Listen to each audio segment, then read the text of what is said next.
Welcome to the CEO Stylist podcast, where two unlikely CEOs come together and rewrite the narrative of what it means to be a CEO stylist. Yovanka and Kirsten Harris are on a mission, giving stylists permission to join the movement of artists breaking the mold of what is meant to be for the hair industry and creating the life and schedule of their dreams. Fast forward through many failed attempts and lessons learned in the process, it's time to level up the playing field. It's time to call BS on what's been done before. Yovanka and Kirsten are ready to share it all, defying the odds of the industry and teaching you how to do the same. Hi, friend. Hi. Well, this is exciting. We've got a guest speaker with us today. We have a special guest with us. So welcome back to another episode. We're going to get straight into it, but I want to welcome Sonia. Hello, all the way from Sydney. Sonia, Salon Doctor. I'm the so Salon excited Doctor. to be here with you girls. We're Thank you excited so to much. have you. We've Thank done a you. little bit of long distance working and a little bit of background. We met Sonia at our Kerwin Ray event, which we've spoken about before, and out of a cast of hundreds. She was sitting on our We row. spotted you. Well, not only that. Remember on day one, I said, You spotted her first. Yeah, What it did was her I nails. spot? You spotted her nails, and I actually Her spotted her gorgeous red. sandwich. I was like, I want what she's eating. She was just really well put together. And I went, literally, there was 280 people in the room. And I'm like, I need to get to know, who is this person? We need to know who she is. You actually dropped your sandwich to come over, and as soon as you met, it was like instant. It was instant. Well, we had the young lady that was sitting next to me. She said, Sonia, her name was too. No, it wasn't Sonia. No, I other had- one. Yeah, Nicole. Nicole. Yeah, Yeah, that's Nicole. right. So Nicole sat next to me and she said, "Oh my God," because I've been talking to these two beautiful girls. You have to go and introduce Funny, because they yourself to said the them." same thing about you. They're like, "You've got to go over and say hi." And I said, "Oh, tell me where they are. Who are they?"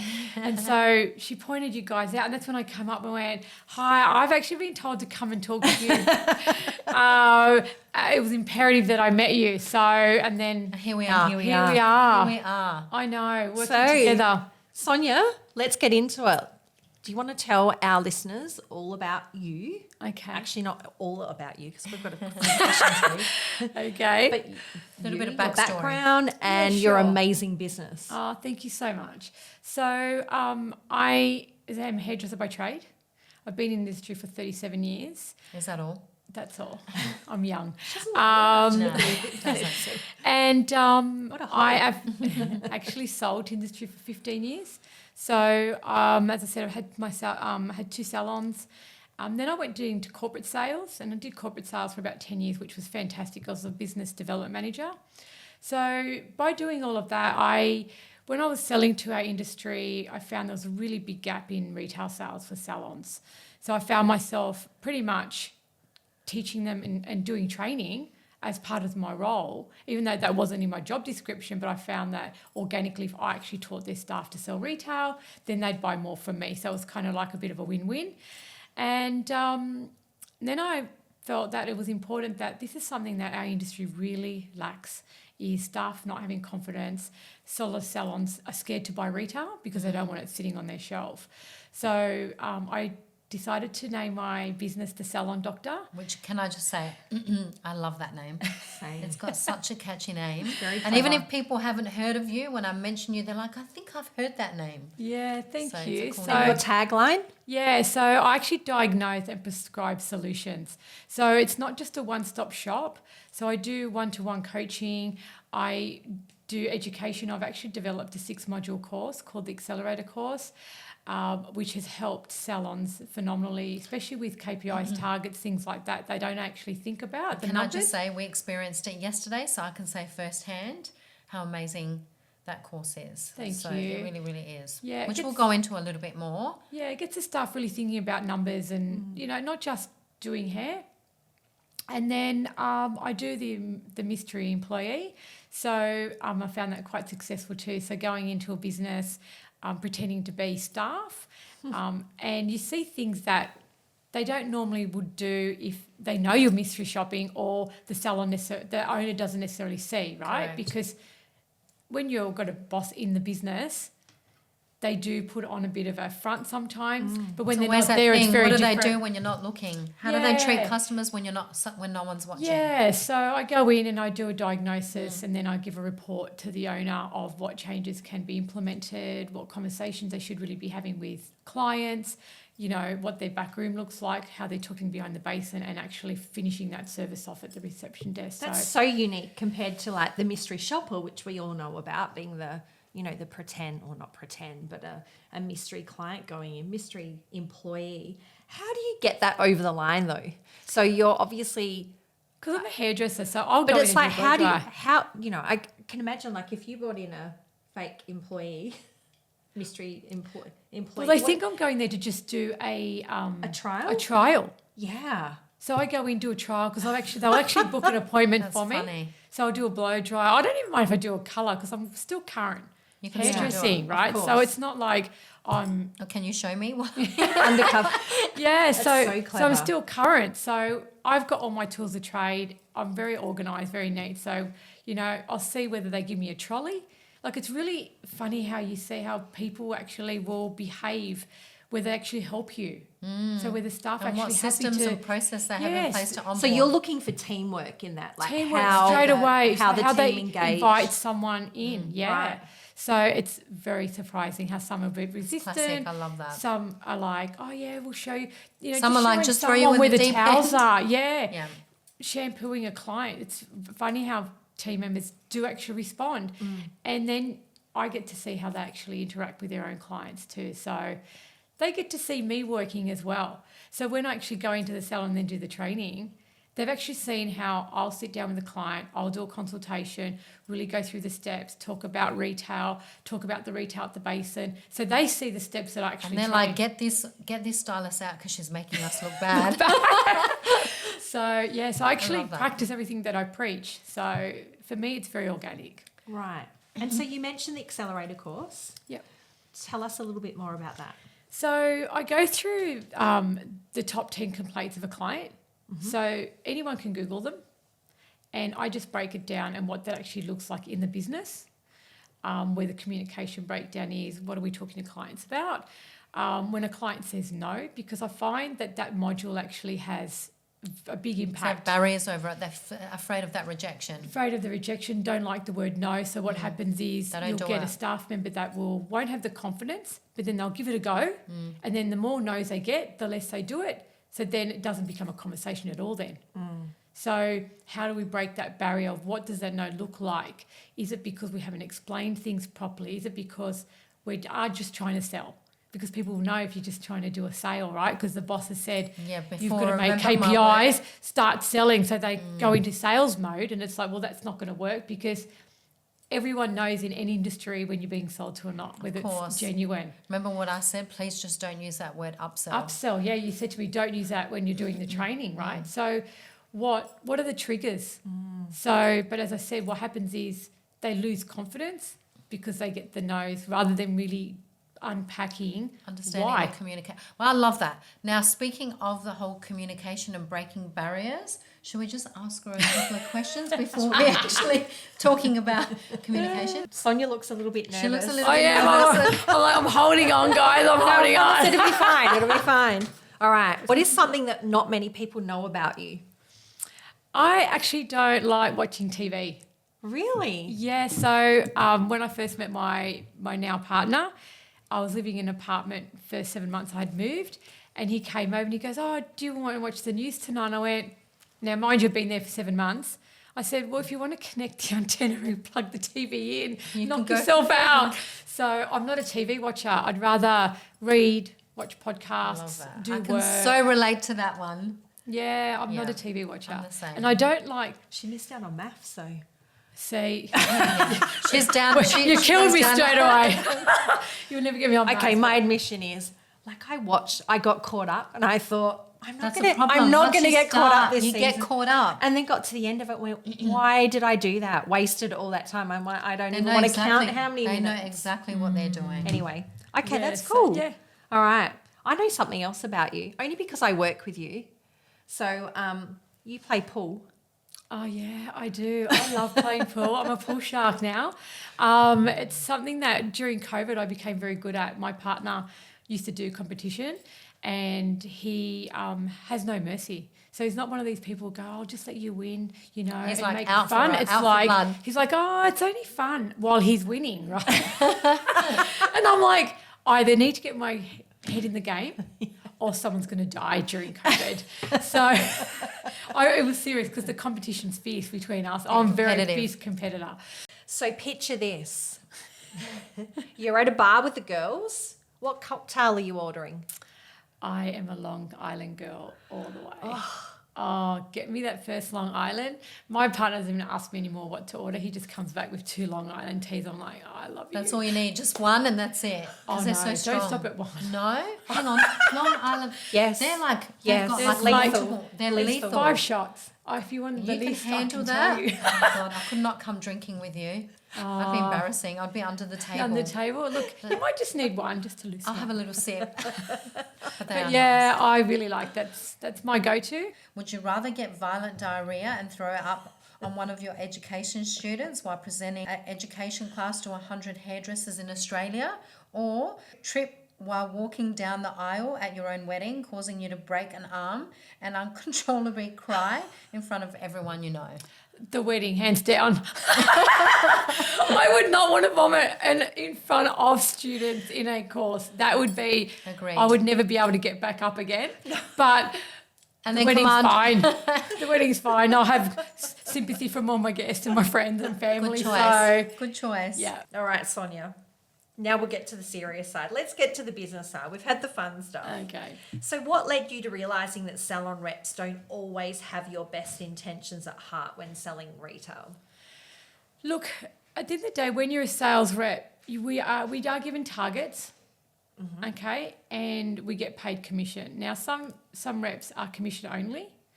Wow. Yeah, I know some big players that are commission only. Okay. So Did you know that? No. I did not know that. I won't mention them. No. So some players, I actually worked for one of them, so that's how come I actually know. Okay. So you get given a territory. That territory is generating a certain income, and that's your monthly income. Yeah, And then right. you just grow your territory.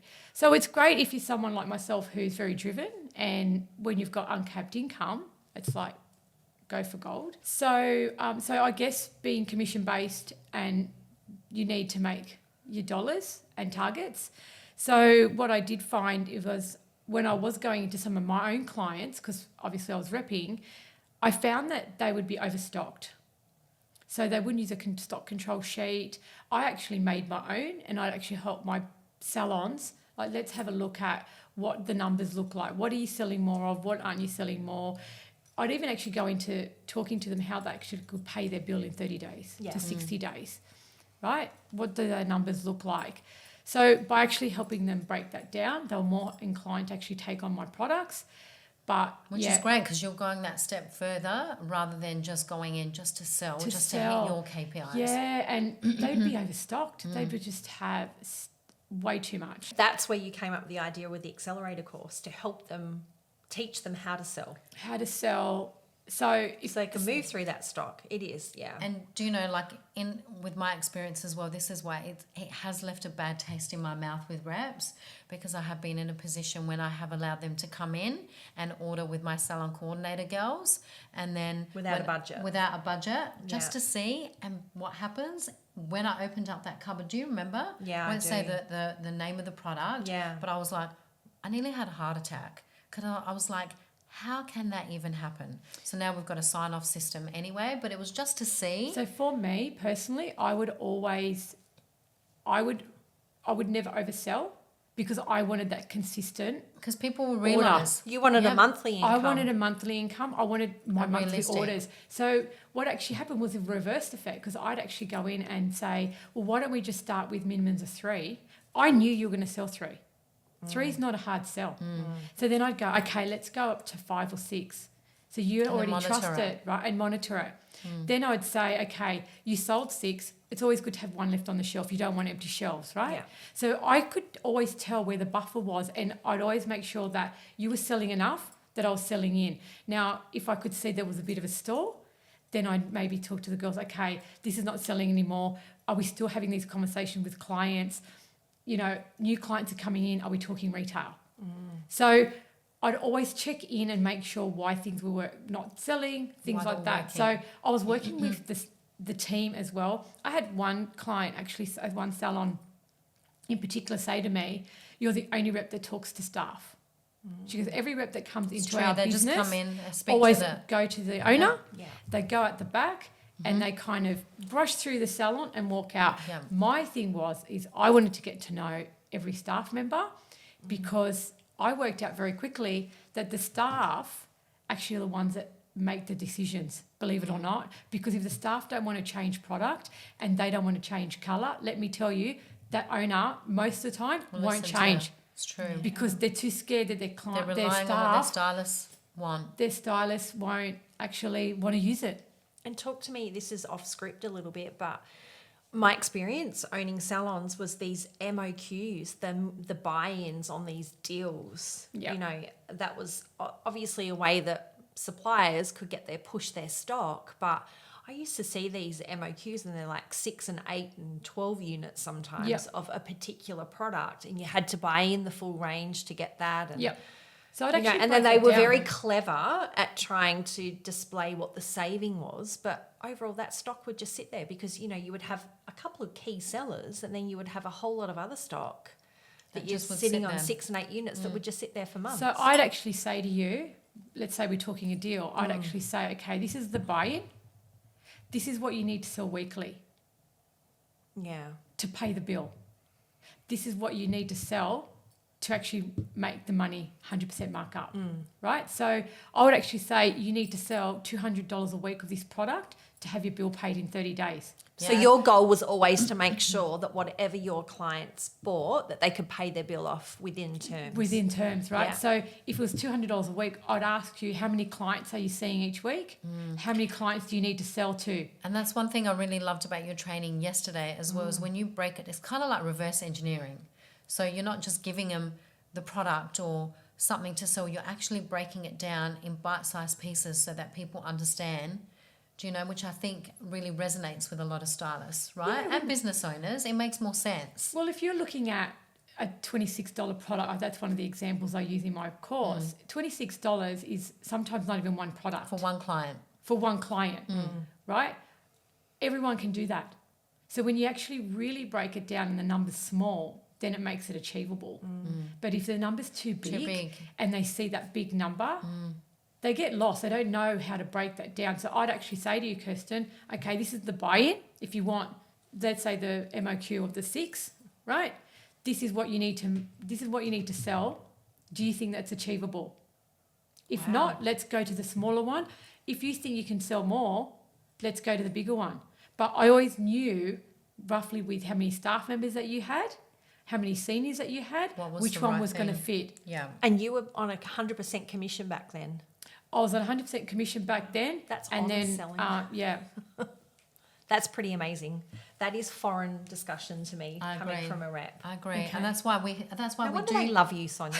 But that makes sense. That's why we're always like very short with certain reps. And I know I've been burnt by so many that come in and they give you a whole song and dance and then don't back up what they're doing. And then you find out later that they just, they did. They just kind of like not scammed you. Is that an appropriate word? Well, You no. feel scammed? I think we were doing a webinar out on that one. Yeah, that's But right. it's true. And then you're like, hang on a sec, how do they actually think that that's how you build relationships? Yeah. Do they actually think that business owners are not going to realise, even if they play dumb or don't understand, or a lot of the time I know I'm busy and I'll be like, yep. But when it comes down to looking at something, you're going to reflect back You on can it. always know. And you're it always it gonna always know. comes back. Can you give us an example of a sales rep horror story? Maybe when a sales rep that you know of has really taken advantage of a salon with what they've sold Yeah, in. sure. So I had a wholesaler of mine.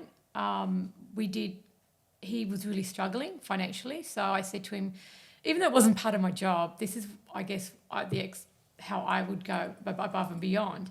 So I actually said to him, let's do a stock take, because he hadn't done a stock take for quite some time. And I said to him, let's have a look what's really here. So I actually helped him with his stock take. and he had 72 bottles of one product. What? 72 bottles. And I said to him, I went... That a rep had sold in. That a rep had sold in. Wasn't even and it using. wasn't even a product that was even moving. So it wasn't even something that was a big seller. Wow. And I said And so to what him- was the value of that, just with context? Yeah, so you're probably looking at, I know, a good $2,000-$3,000 just sitting there. Just in one line. Just in one line. Well, it's not moving. Not moving. So I actually said to him, Get on the phone. Yeah, get ring on the them phone. up, get him to pick half of it up at least And refund it. and refund it. And did that happen? Yeah. Yeah. It's You're very not on it. it's You're gonna very be on it. unfortunate that people they buy in the I think not Dayline, when I was working for Matrix, we had a 72 plus 72 deal, right? So people buy in the fact they got 72 colours of tubes they get for 72. free, right? But that means they have 144 tubes of tint, right?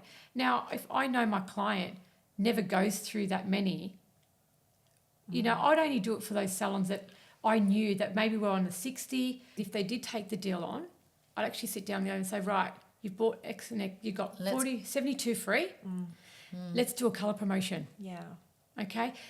Run something with your clients, you know, so that way they got extra clients, they got to use that product as well, and it was a win-win. Yeah. And cash flow to pay the bill. Cash flow. I mean, the bill wasn't actually too bad. I'd even actually break down what the savings was if they got the 72 plus 72. And sometimes I'd actually work out, okay, well, you normally order only 50. You don't need the 72 because the bill will actually be more than what they were spending. So I just showed them the numbers. Yeah. And I noticed like my own experience with some of the bigger colour brands where they had those buy-in deals, you know, their base range would have like 180 tubes. 100%. And then you would have like this buy-in where you know, 2 for 1. They just package 180, it. and that was my lesson learned, like coming from a non-hairdresser background. I'm like, holy shit, that's like, how could a salon use that many And they're base doing it, and they're colours? doing it just so that you can have the whole range and move their stock. And then what they will Yeah. do, they'll It's not they'll viable. actually bring in like a new cool shades Yes. that added to the collection. Yeah, yeah. Now you might want one tube out One, of that, but yeah. you had to buy Yeah, or 3 16 of of them. the 6-pack or whatever it was. You Yeah. didn't have the choice to kind of manipulate that. And they're doing their job. That's sales, right? That's marketing and sales combined. But yeah, it's interesting. It's foreign to me listening to you from the other side going, this is how you looked after. And from what you've told us, you were very successful in your roles. And Clearly that's you a can see why. relationship build though, isn't it? It's Yeah. not, people didn't see you as, oh, here comes a sales rep. No, they With were that more stigma. excited what I was wearing and Oh, I get excited to see what you're wearing. What colour is her nails this week? yeah, I actually used to have clients say to me, I just was excited. I knew you'd come in with something new, and we just Yeah. wanted to see, because I would always recommend products that I'd tried, used, and tested, Yeah. right? So being a hairdresser, I had that opportunity. If I was going to sell You you had that colour- backing. Yeah, I had that backing. And I think that's also where I built a lot of trust, because if they had problems with toning and it was a colour that I could actually help them on the spot. Tell me what that looks like, what's happening, you know, what's the client's hair, what's the base shade. So I could actually help them. So I was kind of accredited, if that makes sense. I had that Of trust course. because I actually am You a can hairdresser. see that. You remind me of one of our reps, Abby, who now works for hair care. And it's the same. You're building that trust. You're not just going in there just trying to sell something. You're really Yeah. finding out exactly what they need. Even in a retail sales rep, and just the way that you could tell the ones that were selling as opposed to the ones like you. Genuine. Hey, genuine. Hey, this is not what you need, but let me find out exactly what you need and let me tell you why you need it and how to break it down. It really, really is that simple. Yeah, look, even if it's the owner wanted the product, I had one salon in Canberra who I absolutely love her. She was very resistant. She goes, I don't sell. Right? So cut and I've dry. heard that. Right? There's the stigma attached to selling. Yep. Yeah. And I said to her, well, you've got this product sitting here. I know every day of the week that this sells. So tell me What's why your you barrier? don't like it. She goes, I just don't. I said, have you tried it? She goes, no. And I said, okay, I'm going to give you a challenge. I said, I'm going to be here in a month's time. I said, your challenge is to try it for me. And then And tell if me you why don't you like don't it, if you don't like it, I'll replace the bottle out of my own pocket because I was that confident in the brand. I just knew. And I said, so go home and try it. And if you don't like it, I went back the next month. She sold more of that product in the business that month because she loved it. She goes, oh my God. She goes, I love it. She goes, And this was the owner of a salon. this was one of their staff members that didn't want to sell. Wow. And I think it's also from that barrier of being forced to sell that there was something underlying that she had to unpack. Yeah, and she was like, I just want to talk to my clients like you talk to us. And I said, but you are that person to your client. You've just got to have the confidence. You know what you're doing. You just don't have the And you confidence. just got to be open to it. Yeah. Now, besides product knowledge training, what are salons implementing to sell retail? Look, a lot of salons, they either do retail sales training or they don't. Right. Do you find that they do in salons? A lot do, but I don't know. Did you, when you used to have your friend, like, what was your because I know I also- employed a Sonia in my salons. Her name was Nikki Malone. She's retired now. And she would So come I on? clued on to this very quickly because when I first joined as an employee of Blow Dry Bar, she was there and she worked for Shortcuts part-time. And then Blow Dry Bar, like the original founder, he had recruited her. And I shadowed her in Sydney for a few days and went, she's like, where have you come from? You're freaking amazing.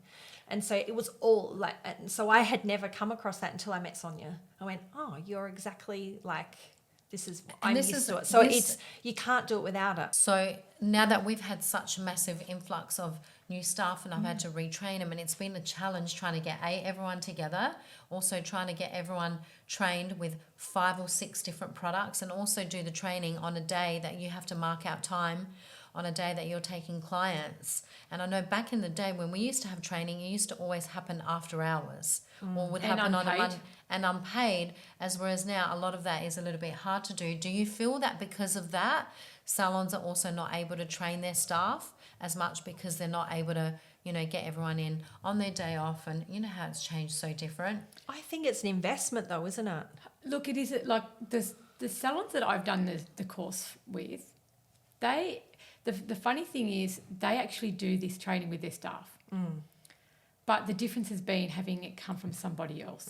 Correct. Okay, It's so and my true. presentation is very relatable. Yeah. I'm talking to them like I'm trying to unpack what their blockages are and how to actually look at consultation and really look after the client, because the client is paramount. That is the end of the day. It's not about selling. It's not about pushing. It's not about. I don't like that at all, right? But it's an emotional buy, and clients need product. Yeah. Okay, They use it at least 2 products every Everyone day. shampoos their hair. They have Yeah. fundamentals. Well, of what I they mean, use. to be fair, I don't. But I always use 2 products every day.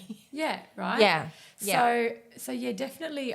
The salons that do my training are the ones that are all over it. And like we were saying as well, it's a small investment to lose temporarily in order to gain what you're going to gain if you actually take the time to invest in your team members, whether it's product knowledge, sales knowledge, or anything that you invest, you get it back. But I uncover all of that too. You'd be surprised how many salons don't get. I mean, I've seen it all. That don't get their staff to use products. It's not a prerequisite. Okay, Yeah, if at you're all? in, no. So they can use. If they want to use it, they can. If they don't, they don't. Product knowledge. They'll come in and do the training, but do they really know what it feels like on the hair? I actually do get them to do a shampoo day. Yeah. Okay, do it an hour shampoo. Yeah. At the end of the day, everyone washes their hair, shampoos their hair, and what they do, they use something that they wouldn't normally use. Okay, don't use the ones that you got at home. Use something that you wouldn't That's normally it. use, because then it creates conversation in the salon. So We used to have a library system with Of? products over the weekend. So when a new range came in, it fell apart after a little while because you've got to keep on top of it, but everyone needed to take a product home and use it and come back, and that would be part of Yeah. Yeah, a see, meeting. I like that like too. a staff Some- meeting. some salons don't even do meetings. Like they might do once a month. But what's That's it. happening at the meetings? Is it just a dump fest at the meeting, Yeah. or is it okay? You got 5 minutes to air your grievances, and then at the end of the meeting, let's unpack and what's the solution goal? and how are we going to Sure. get things moving and happening. So And my experience though with products. I feel like this, from my perspective, this is what the barrier has been. It's just my limited experience is that reps come in and they teach product knowledge based on ingredients. And I'm like, that's a big barrier because now you're expecting stylists to stand there and remember because they think that was the most important thing. Instead of like problem solving, my hair is dry or even oily. Yesterday, that's what Sonia covered. Like give me three key. What was it? 3 key words on what the product does. So you've said to me you've got dry hair. Okay, I'm going to recommend this product. It hydrates, moisturizes, and protects. Yeah. Unless I've got an allergic reaction, I actually don't care. Or I've got an adverse, to some ingredient. I don't care what. But a lot of clients will tell you that. Yeah. But why do they teach? Like you have to know. It's the so funny. product Do you remember knowledge, that? Do you remember that potion, Sebastian Potion 9? I love that. That was the thing. That was a great product. But it was. I remember reciting the 9 essential ingredients or the oils that it had, and it's true. And the clients are sitting there going, "I don't care. It's just the product." So the body language, I'm scared to ask because I don't want to know. The body so language. True, that's what. In one of my training sessions, one of the staff, I was talking so I always ask them about their confidence level, and she says, "Oh, I go into the, when I talk to my client, and even when I'm talking about toner, I'll go into where it sits on the hair and this." And she said that one of the clients turned around, which put her off consultation. She goes, "Just do it." Yeah, I don't don't talk wanna to know. me Right? about it. Because when you overload information, like we attend a lot of courses, okay? When it's overload, They get overwhelmed. They get overwhelmed. Right? So the client Absolutely. just checks out. Yeah. Right? Then it is a sell. But tell me what I'm fixing. Why are you fixing it? Why do I need it? I always assume the sale because you've told me this is what's happening with your hair. This is what you need. 100%. And this is something, can I just say something really important that I probably didn't even realize was happening. So what's happening, you're doing your job, you're speaking to your clients about what they need, what you're recommending. They take that product, they use it. And because you're not writing in their notes on what the client's using, stylists can sometimes forget. So it's really important to write all the notes down so that they know. But when you go back and check, are those clients coming back to repurchase the product? And if you actually take a look, a lot of them from what conversation that you speak to the stylist, what's happening, do you know where I'm going with this? Yeah? I do know where you're going with this. They're purchasing either on, I think it was an Adored Beauty, that are now reselling the same product at a reduced price. So when they run out, they're not coming back. They're not so coming they're still back. coming back to have their hair done. They're coming back, but they're not purchasing online. They're not purchasing the product because I can now. I think Amazon isn't as big as in America, but they're also. So tell us with that, how are you implementing systems or things in your salon that you can keep creating value and stay on top of that, so that clients are feeling, more empowered to purchase from you rather than online? Yeah, so that's what one of the big things I do talk about is, are they coming back to buy from you? Okay, because nowadays we do have online, especially with COVID. A lot of companies, that's where they maximise, right, was online. So what sort of loyalty program do you have in place to bring them back to buy from you?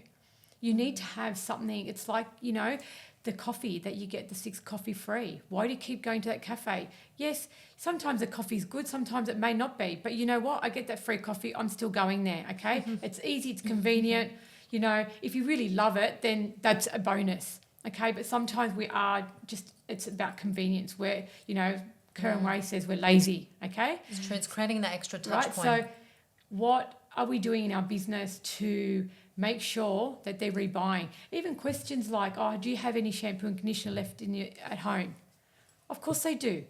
But be more specific. How much do you have? You bought it with us 2 months ago, so it can't be too much. I know I'm not going to see you for another 6 weeks. You're going to need to top up. Do you know what I mean?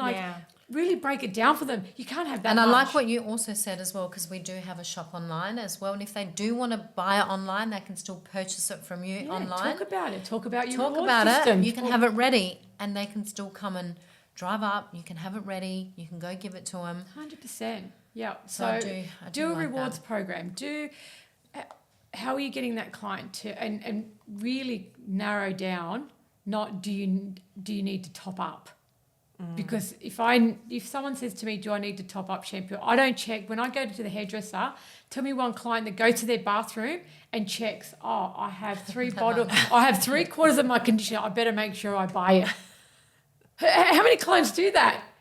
Yeah. They just know there's still some left. Yeah. And then by the time they realise it's at the end, they go, oh my God, I've got to buy it. Yeah. You know, Danny even said one of her clients had to go and buy something else because went she'd to the run out supermarket. and it ruined her extensions. Like, this is critical. We need to tell clients to before be it on gets top of it. this point. If they're investing so much money on extensions, So it comes back to the onus is team, on us. Yeah, and being prepared, like looking at client note 1, making sure client notes are updated. When did they buy it? Yeah, what date did they buy it, and having a little scan over who your clients are for the day and what their buying history is, what they're like. You would look And at not, the if colour you're not records. having that conversation with them, of course they're going to be able to slip through the cracks. Yeah, By the time they get to the reception desk as they're checking out, saying to them, do they need a top up on product? It's too late. too late. this isn't scripted, Sonia, but I want to ask you a fully loaded question. Selling, where are we starting to talk about product? Is it at the basin? That's been my experience. Okay. Consultation. Consultation, which happens Consultation. before. Straight away. Yeah, from Because- when I sit down as a client, I'm sitting in the chair. From when you sit down, we Right. talk about Which is hair. good. We do that, thank God. Okay, so we talk about hair. Tell me a little bit about your journey. If it's a new client, let's unpack. Why did you come here? What has been the problems in the past? Because you're assuming that if they're coming to you for the first time, they weren't happy the last time. All right, so tell me what happened. Tell me a little bit about what you've got on your hair, your condition, how do you feel? If there was one thing we could fix at this Incorporate it in the appointment, what would it be? consultation. Yeah. Okay, because sometimes they've got a lot of problems. Okay, so give me one that we can really work with now. And then from that, then we actually start talking about, okay, well, I'm actually going to recommend these retail products to you today, and I'm actually going to make sure that I'm using them on your hair. Right. Because what salons don't, or staff don't realise, is that our retail stock costs us money. It's money in the business. Sitting on the shelf. We don't have, L'Oreal don't come in and go, we're going to give you all our basin stock for free, run with it. We have to pay for it, and it's expensive. Yeah. So that's the sample. The sample's not the sachet that they take home. That's too late. Yeah. Look, they do Love work, that. Yeah. but, that's It's their sample. experience So in the touch, salon. feel, smell I talk about. Okay? So from the get-go, every touch point, the client knows who's looking after them. When the junior takes them over to the basin, say to them, Yovanka, This is what I'm using this on your is Sonia. hair. Can you please Yeah. make sure you use this, and this on their Yeah. hair? Then it's your junior's job to say, I'm actually using this product. And I was relating it back to you. I was like, this is so true, because you think that you sound like a broken record. But I know in the past, like I've got a great skin girl now, but in the past, when I did go to a couple of skin, remember I was saying I was sitting there and I would always be like, what are you using on my skin? Like, they would never tell me. They never put me on a program. So it's the same with us. Don't assume that you're being annoying, because they really don't know. Yeah. But you're So, educating, You're educating them. right? And so When you take that part out of the sale, because it's not selling, it's you really are. And I think for us as well, especially because clients are spending a fortune on extensions. So why wouldn't you be incorporating? And we had to really break down those barriers as well, because how many times I would get kicked back going, but they're spending so much. $2,000 have our on own beliefs. extensions. Maybe they can't They afford can't it. And it's afford the like, but product. then they wouldn't be having that product, that investment, if they don't purchase the right products in order to keep the longevity. And it's the same thing, it's transferable with colour as well, because we talk ourselves out of the sale 90% of the time, I think. it's our own limiting belief, or the own belief system. I had a client when I was doing a training, another training in Canberra, another salon, and I was doing a keratin repair treatment. And the client, I looked at her hair before I started, and it was, extremely dry. And I said, I just asked, what are you using on your hair at the moment? So she pulled her phone out and showed me what she bought the day before. Okay. Now, a lot of stylists would have shut down at that point because she's just spent money on retail. But have a look at what And I she's paused. purchasing. And the client looked at me and she went, you don't like that? She could tell by my body language that I was like, okay. And she went, you don't like that? And I said, do you want my professional opinion? Correct. And she said, yes. So seek permission. And Seek permission. And I said, that's extremely abrasive on your hair. I said, I can tell you what happens with your hair. You use it. I said, it goes overtoned and then it washes out the next day, and you're doing this yo-yo with your toning every time. And then when you come into the salon, your hair's really dry, and we can't ever lift to that because your hair's so overtoned. She goes, that's exactly what's happening. So she left with shampoo, conditioner, and an iron at that appointment, and she just bought that shampoo the day before. There you go. And I wasn't trying to sell to her. No, I you was just telling her knew what your she thing. needed. Correct. And what was happening if she does use If those she continued, if she continued Yeah. using it, wasn't going to get any better. And were you talking about purple shampoo? Yeah. You can tell. Thank God that's died out a little bit. I feel like people it have caught has. on. I mean, we can say it now, but do you remember that fanola phase? And what was that other big? It was please. killing our life. I love remember? fanola. Oh God! Please. I would have snapped your head off. It was pretty abrasive. It was wasn't before it? you came to me. Abrasive is an Oh, yes, understatement. Abrasive is the it was a word. long time ago. Yes. Yeah. But using right terminology We used too. to have it at the basin. All right, I've Can't got be a friends. question. You want to be blonde? I'll give you blonde. I'll give you blonde with breakage. Wasn't even blonde. Oh yeah, I'll like give you I'll give green. you Well, I mean, Ash was in. It did it really look ash? Borderline green was It was in. like green and It was blue. dull. Oh, It was dull. So, a serious question for you. Yep. Can you give us 3 important consideration points that salons should consider before purchasing from their reps in the future? yep. Know your numbers. Know When what- you say numbers, specify, meaning product on the shelf currently? yeah, or all of it? how much money's on your shelf? Yeah. What are you currently doing retail? You know, it's all well and good to have your shelves looking beautiful, Yeah. but how much money's sitting on your shelf? Yeah.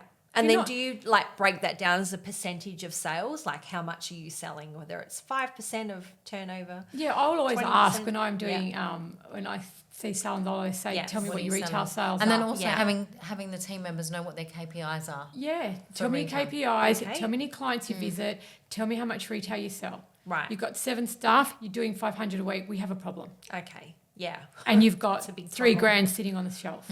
So know your numbers. What's Know the your second numbers, know how many clients are coming through your business and how much retail you're actually selling. one? Yeah. Okay, break it As down. a percentage. As a of- percentage? Yes. Yep.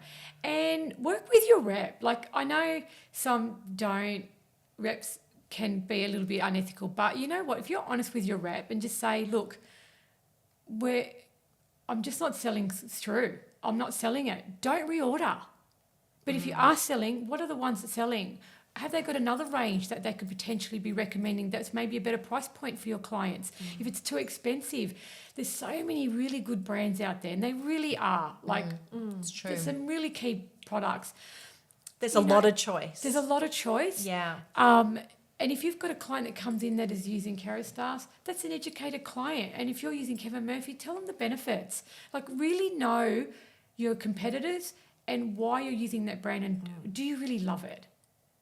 You know, do your staff really love it? Do they know enough about it? Because that's really going to be where your keys are.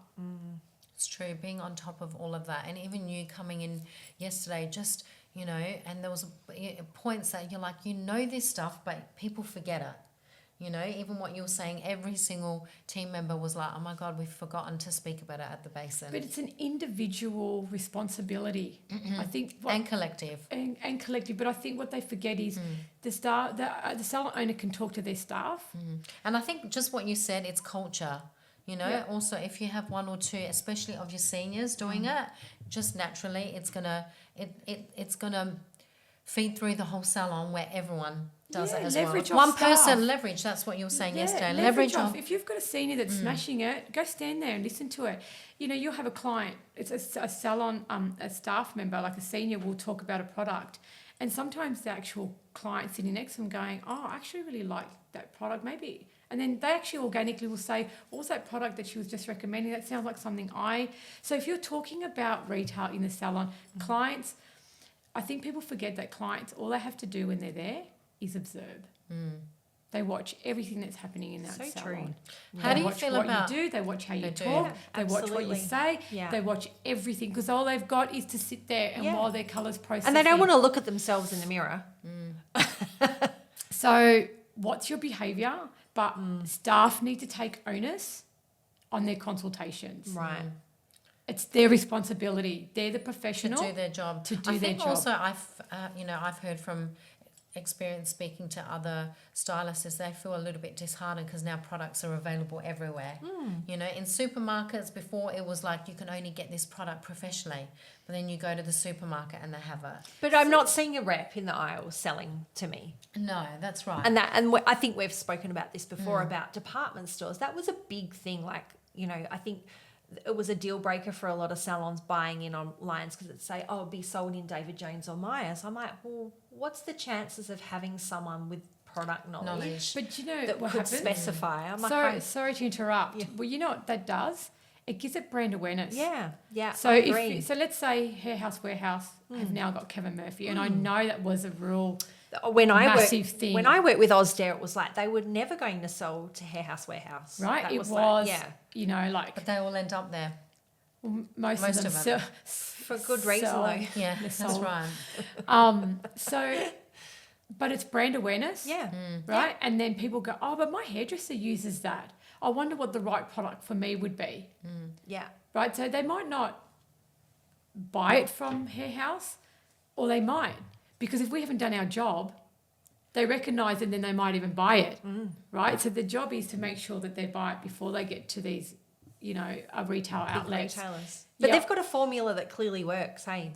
Because we're not doing our job. Yeah. Yeah. And it's That's true. why I I'm feel doing what I'm like- doing. So right, you can see where the you can see where the disconnect is happening. I think This is like what you I'm said, doing. What and I'm I really doing. do like those memes. You know where they and I feel like people are resonating with it. Like support your local business. Like if that's a key takeaway, instead of supporting, Yeah, you know, ask your these client to help you. retail like, I know outlets. that you can get it online. Of course, but But how support can your how can you support me and I support you? Yeah. What do we need to do to come to the table? for sure. Right? Because clients are more than happy to buy from you. We don't actually ask the right questions. We don't say, they come in and go, you know what, I can buy it from Adore, you know, Beauty for this price. Sometimes we can't. Okay, but you know what? Like we came up with a deal with your salon Love yesterday. that. Yeah. Just if you the buy loyalty. if you buy your retail from us, we'll maybe give you 20% off a blow dry. Yeah. Okay, Great.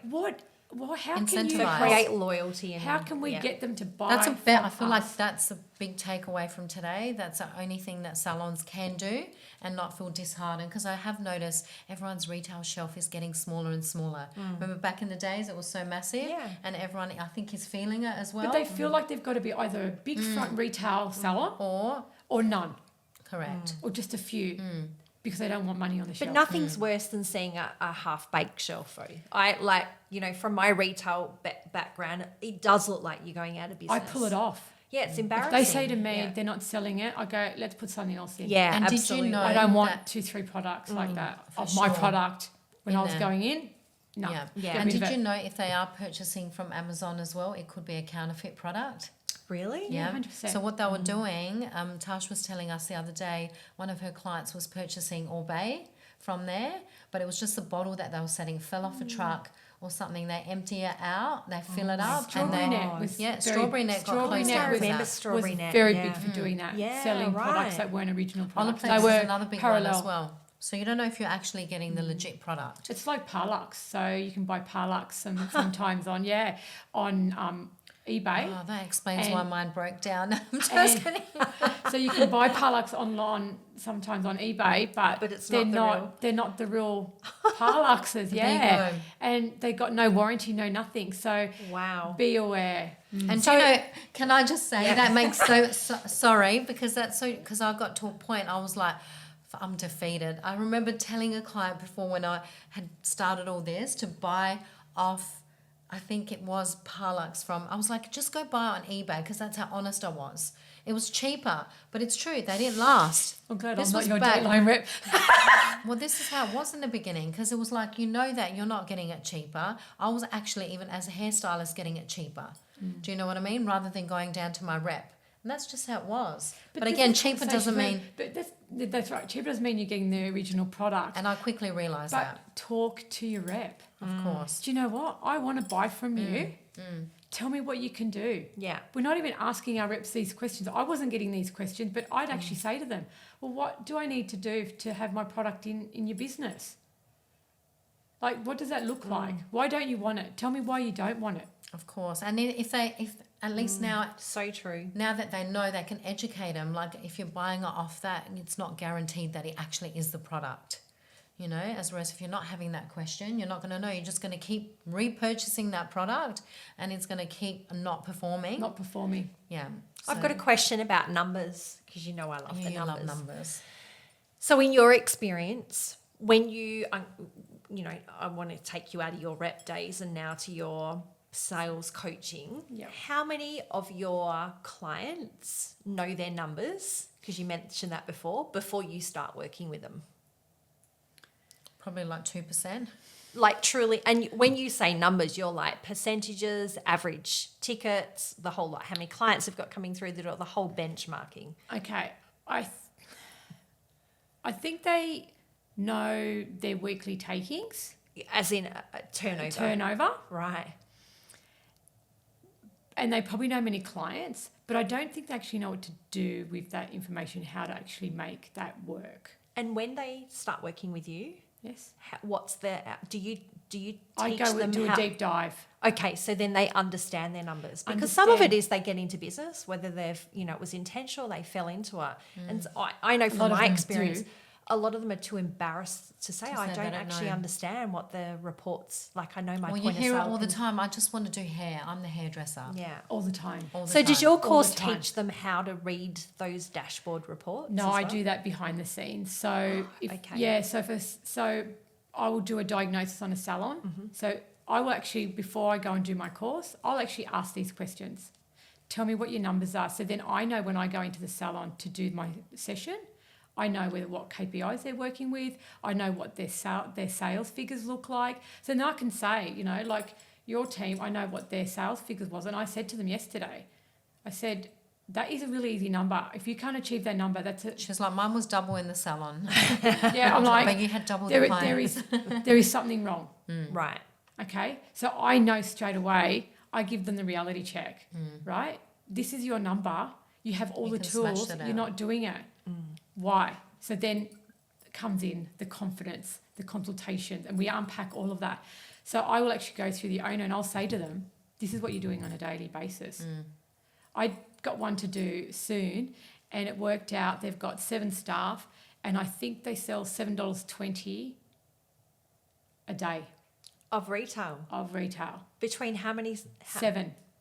Yeah, okay, that's like take the piss. So I've got, this is not in our book of questions, but this is a burning question I have, because it's one that, I guess from a marketing perspective, right? And the clients that I work with, they're spending a lot of money on marketing. So, you know, and we're doing some amazing work. But when it comes back to, I want to just frame this, when it comes back to you're working with the team and the team then take line share responsibility, how then, like, let's say they're falling short of their KPIs, who do you think the responsibility lies with in terms of generating business? Is it the Salon? team? Is it the salon owner?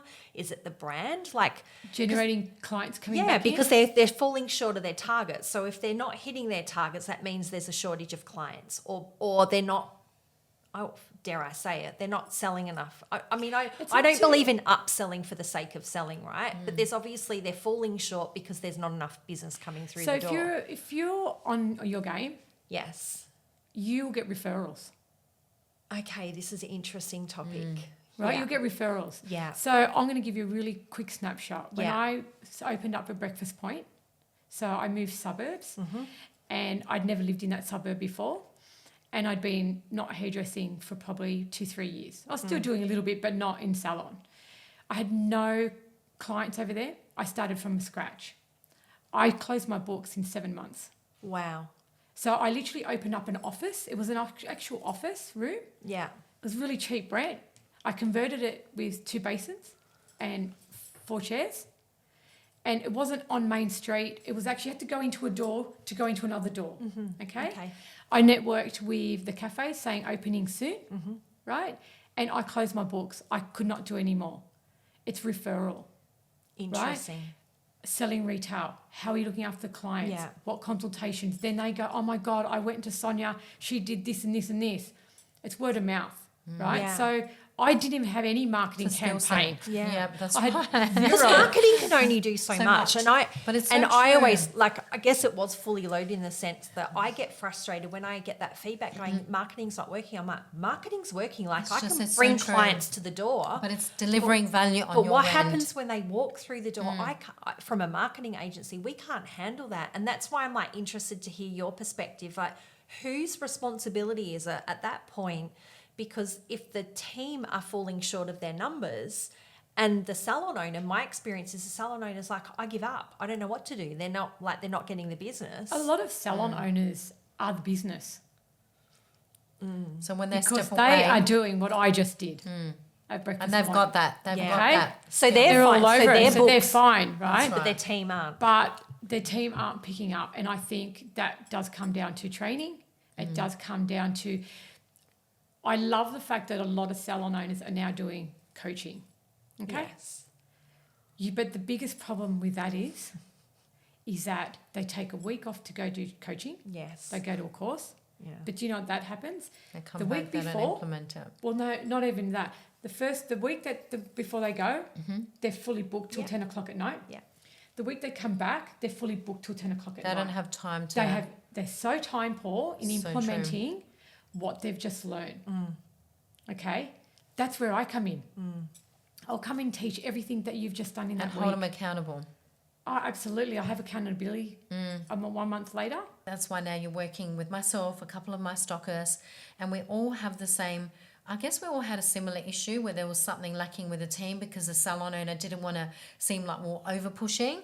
And it's so true. When it comes from somebody else, they're a lot more It's like that inclined. teenager. Yeah, and even one of my stockers said thank you so much because they came to education with one of their team members and was like, thank you. Because this, team member that they have is amazing, has been with them for 6 years, and was like, we just sound like a broken record. So when we say it just doesn't land. Yeah. So having But someone I give else. them that motivation. I get them excited. Yeah. Like, we all want clients to say, oh my God, you're amazing. Yo, I love my hair. We do it for validation. That's what we love Of that. course. Right?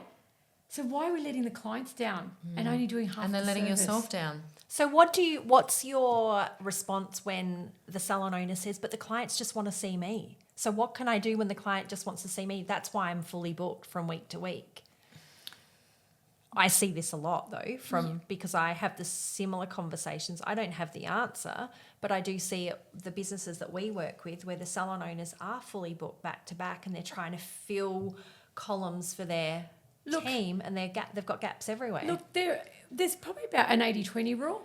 There's 80% that will probably still always want you, Yeah, as the owner. okay, as Yeah. the owner. When you're heavily in the business, maybe 70-30, okay? But know which ones So you you can have to reinvest transition. in training. So that's what I was going to ask you. Transition them Yeah. and buy back time. Right. So Okay. there's probably got to be a price point difference between you and your team. Yeah. And two, what you're saying is when you've built that relationship, start offloading Start them. transitioning, Yeah. and just say, Yeah, I like that. we talk about client record cards. This is like a big, massive pain point with me. It's I love this amazing what I see in salons. Because no one's got that good a memory. No one has that good a memory, but all I get is 6 and 20 volts, 30 minutes. But I don't know about you, Putting the formula in. but I know how many minutes my tint stays on the head for. So I don't know why we actually really need to write 45 minutes, 30 minutes, because we all know how long. I mean, when we do training at TAFE, it's 45 minutes processing. Okay, Hasn't changed in 30 years. hasn't changed in 30 years, unless it's something specific. But what else are we writing down? I've been to salons and I've actually worked in these salons that don't even have client cards. So how do they remember? I don't know. The funny thing is when it's your client, You I will remember. remember. You just do organically, right? I've been doing your hair for 10 years. I know it's a 6N or I know it's a 7RR, okay? I know. And I had a challenge in my salon when I had my first salon. I had 7 staff myself. They wouldn't believe that I'd remember every client. So we had this one day where we did this challenge that they go, I bet you we're not going to give you a card, because I used to always go in prepared and I'd want all my client cards in the start of the day and I'd check every client that was coming in, what they had, what they were doing, everything like that. So they said, we're not going to give you any client cards today. We're going to see if you can remember. And I did. I remembered every single one. But the problem with that is when I go on holidays, who's looking after these clients? I You can have to only go offer away them. for a week because I got. And therein lies another cash flow issue. When the salon Correct. owner goes on holidays, then those clients stop coming. And so if they're the highest And this earner this in the just business, answers your point. How do I transition them? If you're prepared and you've written down every single detail, and then you're giving somebody else a chance to do that client, then how are you transferring that information? So their clients are getting annoyed because now they have to rebuild that relationship. Oh, but they've also got to talk about it. And all they got to over talk again, about then it. they lose that trust. But Rather- if I know Yep. that I'm going on holidays, you can pick up my client card. Yep, and we go you to know the client. everything. We know we're growing the hair out. We know that we've just done a fringe. We need to check on that. We know that They've purchased Fabuloso 2-3 months ago, and the next stylist comes along and says, "Hey, how's that?" Imagine how amazing that client feels. well, we Doesn't can feel- ask you this though. Sorry, because you've got 2 senior staff members that are going on maternity leave. So the same principle applies, right? Exactly. Especially with Ash, she's been with you for 6 years. 100%. And this is why even after working with Sonia, I thought, and you know what I'm like, and we're, exceptional with pretty much everything on her list. I was like, yeah, check, check, check, check. The only thing that I thought that I had implemented, but was what she was saying, is about write the detail. The detail, Because there's yeah. a difference between client cards, client notes, and service notes. So I don't know what everyone uses, but we use Forest. So the client notes is where it stays on. So you can look at anyone's notes instead of going into service notes, because then it's like a whole track record. Whereas now the key fundamental of their hair journey, what products we use, it's like we write paragraphs, and that has been an ultimate game changer. It's been a changer for a lot of salons. Yeah, it's been the best part. Because, at the end of the day, I can go on holidays and I know it doesn't Next matter person who can looks take after over. that client. Yeah. All the records are there and they can just say, or even when you're going on holidays, I can say, Yovanka's going to look after you. Get that stylist to come over with your client and say, look, everything's on the card. I know I'm a little bit old school. I like printing off my client cards, right? We're all digital now, but you know what? There's nothing better than going up to a client and saying, this is what you've had. This is, you had a treatment 3 months ago. That treatment's How's not it going to be in your working? hair anymore, okay? So we actually really need to top that up because we want to keep the integrity of the hair. They're going to go, okay, because I've actually written it down. Rather than going at the base and going, do you want a treatment? And the client's going, if I say no, I feel really bad. If I say yes, then I might not have the money to spend. And my head's in the So then basin. every- My head's in the basin. Every And stylist. I'm on the spot. Yeah, exactly. which is Pressure. the worst time. Fight or flight. Do I make a decision on the spot? Shut down. You know what? So your salon's going to be a really good test for this, because what's different about going on holidays is maternity leave, like when you've got your key employees that are pregnant, that transition has to start a whole lot earlier, because at one point they become very obviously pregnant. And of course, from a client's perspective, whilst they're very happy for Ash, they would be thinking, well, what the fuck is going to happen to me? 100%. But I feel like this has been the key savior. Yeah. And especially, Danny has taken a lot of Ash's clients, but it's been a natural progression as well, because we implemented the notes. Now the clients are completely at ease, and it's just flowed from not just the girls, but to the salon coordinator. So it's an ongoing, and the clients just feel saying, the validation, like they feel like they've been heard and validated, and we're not going asking them the same question 3 times. But you So- can plan. You know that can they're plan leaving, ahead, right? What if for you've got a sure. staff member that just doesn't show up ever again? Absolutely. Yeah. And the sure. clients turn up. I mean, this Yeah. happens. Yeah, it like, really let's be does. real, right? Let's Yeah. get some really bad pain points in our industry. You'll have a staff member that just won't show up, and they've got their whole client list booked, or someone rings up sick. Well, what are you going to do when someone rings up sick and you don't write notes And on everyone was just your working client off- cards? And rather than ringing them up and cancelling all of them, you want to look after them, because sometimes we can, right? We can slot them in. They're happy to wait, right? And we've got no details on cards. No information, just a formula. How's that client going to feel? Yeah. So I guess to answer my question from before, it really is a joint responsibility. 100%. Salon owner, but also the team are also responsible for their own column. Like if you've got gaps, you've got to help yourself as well. And what you say about referral, that can't come from the salon owner. That's got to come from you. If you love what you're doing, Correct. and your clients are getting the results, get your They're gonna clients to refer. tell. Yeah. Yeah. And we've also I like got a that. referral So I program. talk about referral programs in my course. What Speak programs about do it. you have? Oh, we've got this. I did a training yesterday afternoon, and there's 10 staff members, and they've got a membership program, and a referral program. And no one speaks about and it. not one speaks about it. That is crazy. That should be the first thing you talk about. That's true. And I think also in saying that the morning huddles with your team, I feel like that's something that we've implemented and seen a massive shift as well. Because again, if you're not keeping up with the conversation, people are coming in, team members are coming in and they're forgetting. If no one's reminding them and it becomes a habit after a while, you implement it, and that as well. If you address things really quickly, they don't become an issue. They don't snowball. They just And become a one thing habit. that was stood out yesterday was the small things, like the attention to detail and the small things. Even though we do that on a client card, but you've got to do that with your staff. So if you've got a staff member there that's not remembering to put the towels, in the dryer, and you don't address it, let me tell you, that's going to be a pain point with another staff member. Contention. They're going to get the shits. They're going to turn around and go, why does she always, every afternoon I come in, they're not hung out, this is this. Oh, why don't you say anything to them? So you actually, as a manager, don't look like you're actually holding your weight, right? And then there becomes this animosity. It's only When it towels. could have I very get that, easily- okay? But do you know what? That can make a difference to a successful day in the salon or not. If things aren't put away, things aren't organised, things aren't systemised, let me tell you, things fall over really quickly when you're busy, It's the same. right? So it's not So just true. it's not just about The towels. the towels, okay? It's about the communication. It's about who's, everyone. It's a responsible. joint effort. Yeah. For sure. Everyone has to hold their own. And I always talk about, what do you bring to the table? As an Okay? individual. As an individual. I like that. Okay?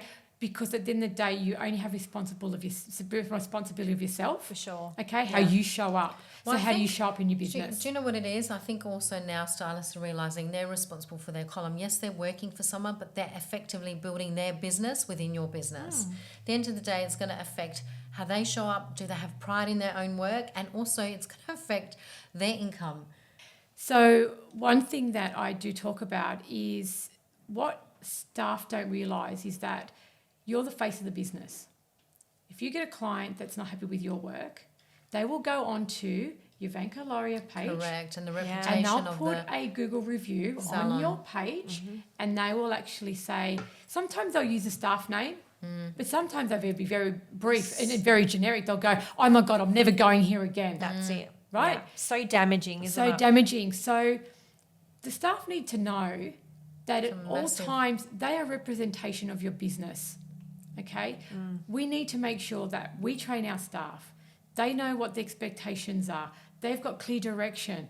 They've got systems. So as an owner, we need to make sure that they have this in place. But then the staff need to know that they're given all these tools. They need to step up. It's true. Right? So, okay, then the day I've given everything. How many, like this one salon I did in Canberra, oh my God, they're given absolutely everything and more to succeed. Why aren't you making your KPIs? I don't understand. What more do you want from the staff owner? And at the end of And the what day, was it? What did they need? Or was it Just just laziness. laziness? confidence. Yeah. Oh, there you go. Confidence. See how we both straight away go to laziness? Wow. But it's Okay, that's true. cool. They needed confidence to actually ask the right questions. Love that. That's How true. to talk to their clients, what So questions don't to ask. assume that they're lazy. Just assume that they need that help and that guidance. So it's a bit like the salon owner not knowing their Yeah. numbers. It's not because they're ignorant. It's just they 'Cause they're- some of them genuinely don't know how to read it. yeah. Don't know how to read it, yeah. So if you're going to spruik your accelerator course, what's one of the key takeaways? Like what the greatest impact that you've had? The staff. I've had, especially the last week in particular, I've been so honoured and grateful that I've actually had staff reach out to me, sending me in DMs saying, oh my God, I made target in 3 days. And target means they're earning money. They're out earning extra on money. top of- yeah. So they would have normally a week to do this. Right. They'd smashing They're seeing targets results. in 3 days. That's Yeah. amazing. Loving talking to clients, feeling a lot more confident, owning their space in the business. Owners happy, staff are happy. I've had salon owners say to me that they've had 10 to 15% growth within 2 weeks Wow, that's of huge. retail because Massive. they're really talking about retail. They're all pumped up. And And I so must- you're talking growth in service and retail combined. Retail. Combined. And I must say also, right, even my retail. girls this morning, I could hear them talking and implementing what Sonia. So it really does, like whatever whatever you presented yesterday really resonated because you make it real. You break it hairdresser, down. right? I've been in their shoes, and selling to the industry. I know the struggles that they have, and a lot of it is confidence. Yeah, and sure. I get them to be really honest with me. Yeah. So everybody needs a salon doctor. Everyone needs a salon. And Everybody needs a Sonia. Can we finish by saying you're coming to Hair Festival, or you're going? I mean, it's in your town, right? You're Sydney based. Yep. So you're going to be main stage on day 2. Day 2. Oh, that's a good little plug. They can come up and see you. They can come and see They can what come I and listen for come themselves. listen for themselves. I will have a stand. What stand number It's are you? 109, my Okay, favourite there number, we go. 19. Strategic. So I am there. I will have a team with me as well, helping me on the day. Look out for the editorial in InStyle magazine as well. A little bit about what I do as well. So cool. I'm really excited about that. But I really think that this is definitely something in the industry that we really need second that. to help our staff get confident and, build them up, Agreed. make them loyal Love to that. business. Love that. Thank Well, you what a so, pleasure talking to you today, Oh, Sonia. thank you Thank you so so much, Sonia. It's been great. Yeah. When are you coming back to Adelaide? As soon as 30 I days. can. Whip it. Yeah, 30 days I'm going to come We'll in. drop all your details in the show notes as well so anyone can get a hold of you and your Instagram handle and your website as Thank well. Well, you. website's being built. I can say that as her marketing team. I Watch love out. you guys. Watch out for Thank the you new so website. much, honestly. Thank you, from the bottom Sonia. of It my was a heart. pleasure. Thank you for having me. Thank you.